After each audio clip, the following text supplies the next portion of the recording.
What up, viewers? This is Peter the Film Nerd, bringing you another video. But before I get into it, I want to ask you guys just a question. Do you think that the drug culture is like manufactured by the US? Like, I was thinking about it today, and it's like, there was MK Ultra and MK Naomi. I mean, it's all public stuff. They're pushing LSD and everything onto the populace, and like, how the CIA owned like the largest LSD factory in the States or in the world, really. And, and sort of like that created the drug culture, them pushing this LSD onto everyone. And it just got me to thinking, like, what if the drug culture and like everything that's a result of the drug culture is just controlled opposition made by the US government? Like the people like us, that would be like the people to really enact change are just drugged out, and we're just sort of in these other planes of existence. And then the government just like, they just keep pushing for more and more and more, just taking away our rights, but we're just all happy because we're just somewhere else, you know what I mean? And this is like, and it's gone into just about every other facet of our life. The drug culture went in the media, the drug culture went in music, and all of a sudden we're just like, just living our own happy lives. Well, the government's just taking more power, Anyways, so that was my opening for talking about today's movie, Slacker by Richard Linklater, that he made back in 1989. It was released in 1991, and he made the movie for $23,000. And again, another very low budget indie first film. And Slacker is sort of looked at as one of the landmark independent movies of American cinema. So Richard Linklater made this in Austin, Texas. He shot it literally on the streets of Austin, Texas. He said that when they were looking for somewhere where they could film and not have to have permits and that people wouldn't really be bothering them, downtown Austin fit the bill. At least downtown Austin back in 1989. If anyone's been to Austin recently, you know that is not the case. So Richard Linklater shot this when he was 28 years old. He turned 29 during the filming of it. And the movie is about 20-somethings and some other, age people, but mainly the 20-somethings of the late 80s, early 90s, the Gen Xers. And the film doesn't really have a plot at all. In fact, the film is all about its structure, which is that we follow one character and we see that character for a few minutes, and they may do a monologue or something like that. They interact with another character, all of a sudden the camera kind of moves, and we're now with that other character for the next few minutes. And it's just sort of this constant moving through characters, and you get this like slice of life of Austin, or at least people living on the fringes in Austin at this time.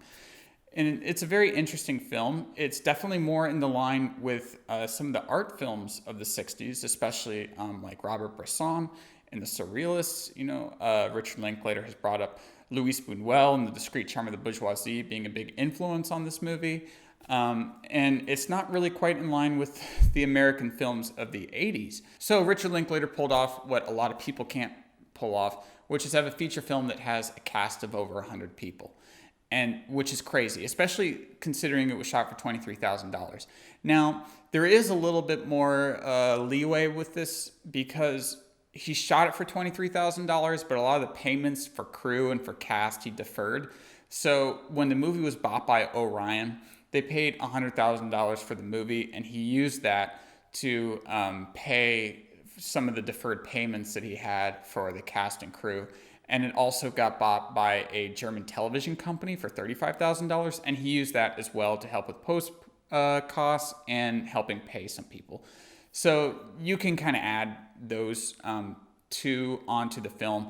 But at the end of the day, he ended up finishing the movie production-wise for $23,000. So that's kind of the label that's stuck with. Linklater shot this on 16mm, Super 8mm video and Pixel Vision.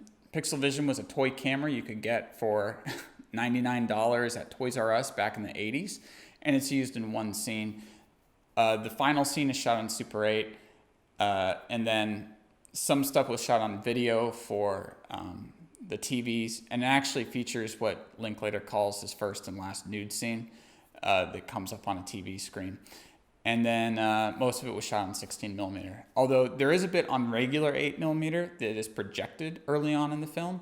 And that was actually home videos of Richard Linklater as a little kid. Now, it doesn't quite look like a movie made for $23,000 because it incorporates dolly shots, Steadicam shots, and crane shots. They actually put dollies right in the middle of the street in downtown Austin. Back then, there really wasn't anyone living in Austin, and it was this kind of small town. And so he said that no one ever asked them for film permits. They never had a permit to film. They filmed it in the summer. And if they got in the way of somebody, they would just move out of the way. And sometimes they would incorporate people on the street. In fact, there's one funny story where he incorporates a homeless guy on the street. And he asked the homeless guy to ask for some money from one of the characters that's passing him by. So in the first take, the homeless guy looks up and says something along the lines of, "Give me some money, bitch." And Richard Linklater told him, "Hey, you have to be a little bit more nice with asking for asking for money." So in the next take, the one that they used, he asked much more politely. But that's kind of what they were dealing with during the filming of this film. So they also filmed in locations they could get. Like one of the locations they filmed in was a coffee shop where Richard Linklater would have his Film Society stuff, and a lot of the cast would hang out. They filmed it at cafes. They filmed it at bars that he could get pretty easily. And the other factor of the film that helped drive the cost down was that he really didn't use any professional actors, or many professional actors, I should say. Most of the people who appear in the film are either performance artists or musicians or friends or roommates of Richard Linklater at the time. Richard Linklater was living in Austin with Lee Daniel, who was a cinematographer. Before making Slacker, he made a feature film called You Can't Learn How to Plow by Reading Books. He shot that all by himself on Super 8. And that can kind of be considered his first feature, but it wasn't really like his first real feature. I don't know. It's weird. He says it's more like his thesis film, but I'll have another video on that later. Now, one of the funny things about Slacker is that it starts off with Richard Linklater as the main protagonist, or you think he's going to be the main protagonist, and he says that he's playing his character from You Can't Learn How to Plow by Reading Books, and it's kind of his way of segueing the two films and sort of jumping off into making what you would consider like a real movie. But he does get a pretty nice monologue where he talks about a dream he had and this idea of every action that you do creating separate realities because of how you could have done another action. And it really sets the pace and the tone for how the movie is going to work. Now, this movie had a very small crew, he says, working usually between 7 and 15 people, and almost all the crew members were acting in the film at some point. His cinematographer, Lee Daniel, has a small role as a guy who's like talking about cars. His sound person, Dee Montgomery, is in there talking about oblique strategies and handing out, cards concerning oblique strategies. He stated that there's something in there that's going to alienate you, no matter what. Everyone's going to be alienated in some form or another, but it's fine. I mean, that's kind of the purpose of art. The documentary style of it actually ended up saving it.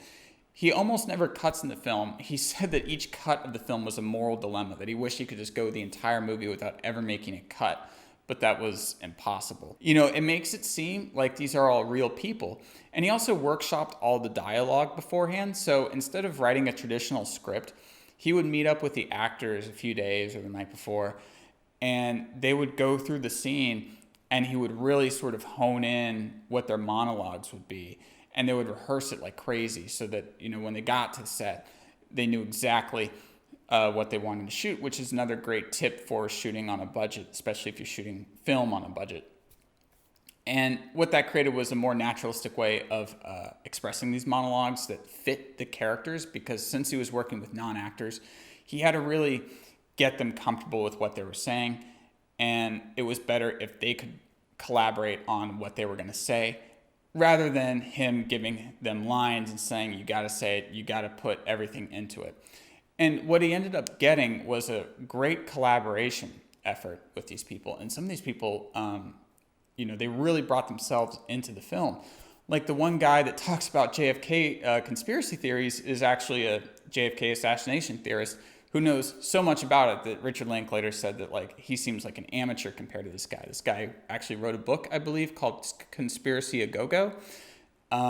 So the guy is like a professional, and he was able to really just ramble about it. And probably one of my favorite scenes of the films, and Linklater said that that was his favorite scene of the film. Yourself? Oh, yeah, you know me. I've been keeping up with my JFK assassination theories, you know. Oh, really? Yeah. Yeah, I didn't know. A lot of the monologues or the people are all based on real people in Austin. You know, the Linklater said that the mental asylum, the government buildings, and the university is all close to each other. So in Austin, you never really know where anybody is from. They could be from anywhere. And that's why you just kind of listen to everybody. And, you know, you have a guy in Slacker ranting about, you know, UFOs and how we've been on the moon since '62 and disappearances of people and all that kind of stuff. And nobody bats an eye. And that was another thing that Linklater really brought to this film, was that he told his actors, don't judge anyone else in this movie. You know, like if someone is monologuing something really strange to you, it's just normal life. And it does add that kind of surreal aspect, like this is normal life for these people. And Linklater said how he approached this movie from a directing standpoint, and how he approaches movies in general is that he creates a space in which the film can be made, and all the people of the film can kind of play within that space. He sets the tone and he sets a general direction of it, but he doesn't discount any kind of collaboration between anybody who's inside the world that they're, you know, shooting. And it definitely shows in Slacker. You have all these different unique personalities that are just insanely interesting to watch. So all in all, Slacker is a great look at a time in history, at a small community in Austin of kind of the people living on the fringe of society, the slackers who really aren't participating in mainstream society and reject mainstream society. And just what goes on during the day, these kind of 20-somethings who are figuring out their place in the world. And I just want to note, too, that the term slacker was never meant to be a bad word in Linklater's eyes. You know, he saw it as somebody who, you know, didn't participate in mainstream society because they wanted to do their own thing. You know, Linklater brought up the fact that a lot of these people are working on quite a lot of stuff. You know, they're either making music or art projects. You know, the one conspiracy theorist has written a whole book. You know, they're not lazy people. And they just don't want to be a part of mainstream society. And, you know, and Linklater saw that as noble in its own right.